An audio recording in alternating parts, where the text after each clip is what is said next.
Mga kapatid sa pananampalatayang Islam, merong isang hadis ang Rasulullah sallallahu alaihi wasallam mula kay Anas ibn Malik radhiyallahu an, qala kunna julusan ma'a Rasulullah sallallahu alaihi wasallam.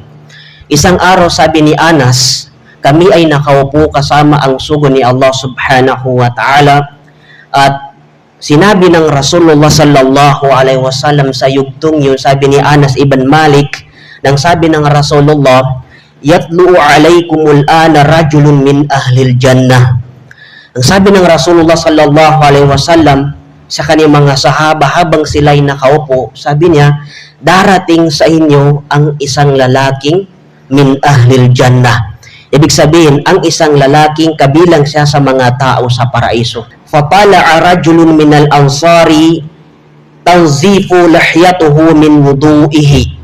At ilang sandali, sabi ni Anas, ay dumating nga ang isang lalaki mula sa angkan ng Ansar. At ang lalaki na ito ay may bakas sa kanyang balbas ang kanyang pagwudu. May bakas ng tubig sa kanyang balbas ang kanyang pagwudu. Ibig sabihin, nagwudu itong tao na to. At itong tao na to, sabi niya, وَقَدْ تَعَلَّكَ نَعْلَيْهِ فِي يَدِهِ shimal. At itong lalaki na ito, sabi niya, ay nakasabit ang kanyang sandalyas, ang kanyang tsinelas sa kanyang kaliwang kamay. At sa ibang ulat ng hadis, itong lalaki na ito, pagdating niya sa masjid ay wala siyang ibang ginagawa kundi nagsusunna siya ng mga voluntaryong pagdarasal, at pagkatapos niya magsunna ay umuwi na siya ng kanyang bahay. Hanggat sa sabi ni Anas, falamma kana al-gadu qala an-nabiy sallallahu alaihi wasallam mithla dhalik. Hanggat sa paglipas ng isang araw, sabi ni Anas, ay muling sinabi ng Rasulullah sallallahu alaihi wasallam ang parehong bagay, katulad ng sinabi niya nung isang araw. At fatala a'dhalika ar-rajulu mithla marratil ula.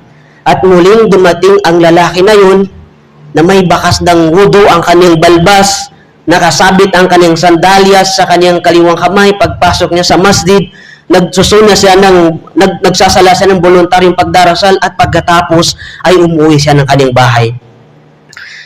Falamma kana al-yawm ath-thalithu qala an-nabiy sallallahu alayhi wa sallam mithla maqalatihi aydan. At pagdating ng ikatlong araw, sabi ni Anas, ay muling sinabi ng Rasulullah sallallahu alaihi wasallam ang parehong bagay katulad ng sinabi niya. At fatala'a ar-rajulu ala mithli halihi al-ula. At dumating na naman itong lalaki na ito na may bakas ng kanyang wudu sa kanyang balbas, nagsusunna, pagkatapos umuwi siya ng kanyang bahay. At sabi niya, falamma qama an-nabiy sallallahu alaihi wasallam taba'ahu Abdullah bin Amr bin al-As.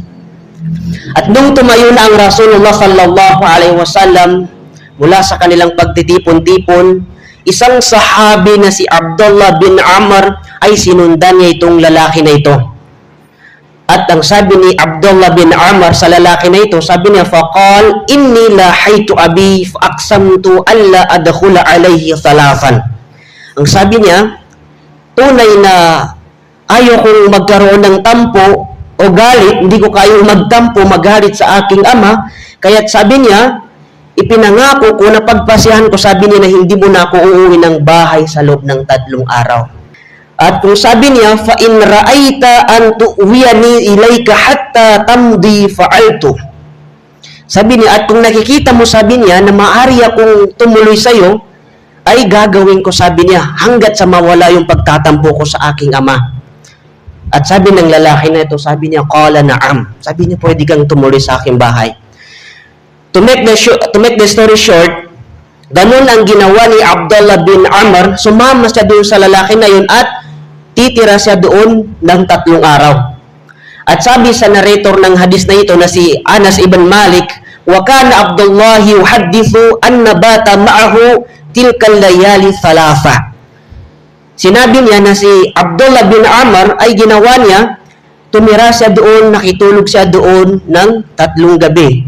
Doon sa lalaki na yun na sinabi ng Rasulullah na kabilang siya sa mga tao sa paraiso ni Allah subhanahu wa ta'ala. At sabi niya, falam yarahu yaqumu minal layli shay'an. kung bakit sumama si Abdullah bin Amr ay gusto niyang malaman kung ano yung sekreto ng tao na yung kung bakit sinabi ng Rasulullah na kabilang siya sa tao sa paraiso. Subalit sabi ni Abdullah, wala siyang nakikitang ginagawa niyang espesyal na ibada sa kalagitnaan ng gabi.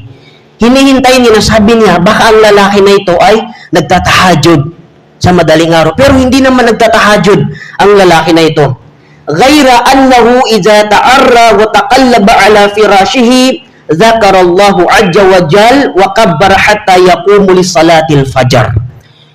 Wala akong nakikita, sabi niya, na ibang ginagawa niya liban na lang na sa tuwing siya'y gumigising sa madaling araw at bumabangon mula sa kanyang higaan ay inaalala niya si Allah subhanahu wa ta'ala, dinadakilan niya si Allah subhanahu wa ta'ala, at sa pagsapit ng oras ng Fajr ay bumabangon siya upang magsala ng Salatul Fajr. Nagtataka si Abdullah bin Amr kasi yung routine ng tao na yun ay wala namang kakaiba. Wala namang special na ibada na pinagsusumikapan niya sa mga gabing yun.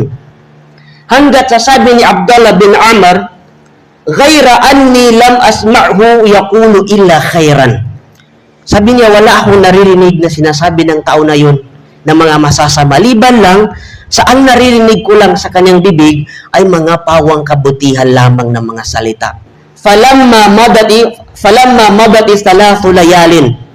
At pagkalipas ng 3 gabi, ay kinausap ni Abdullah bin Amr.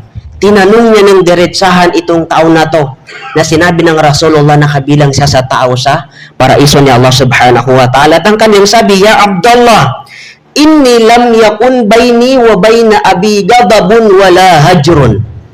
Sabi niya, o alipin ng Allah, katotohanan, walang namamagitan sa akin at sa aking ama. Ibig sabihin, walang naganap na galit o tampuan sa pagitan namin. Subalit sabi niya, walakin sami'tu Rasulullah sallallahu alaihi wasallam yaqulu laka thalatha miraran.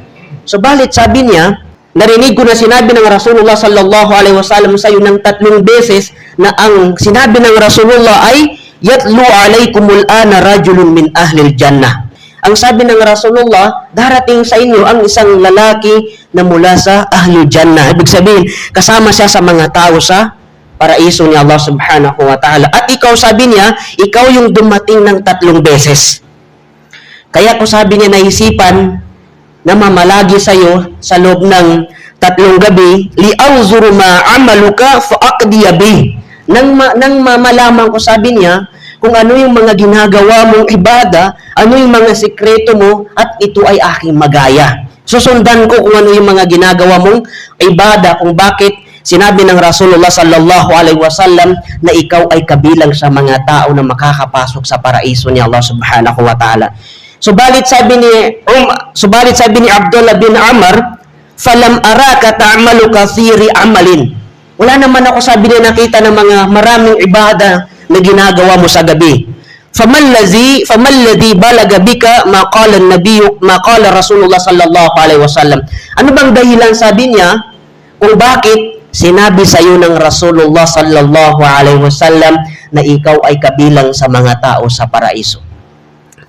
Ang sabi ng lalaki na ito, sabi niya, faqal ma huwa illa ma ra'ait. Sabi niya, wala akong ibang mga ginagawang pagsamba liban na lang sa kung ano ang nakita mo sa akin noong ikaw ay nananatili dito sa aking tahanan.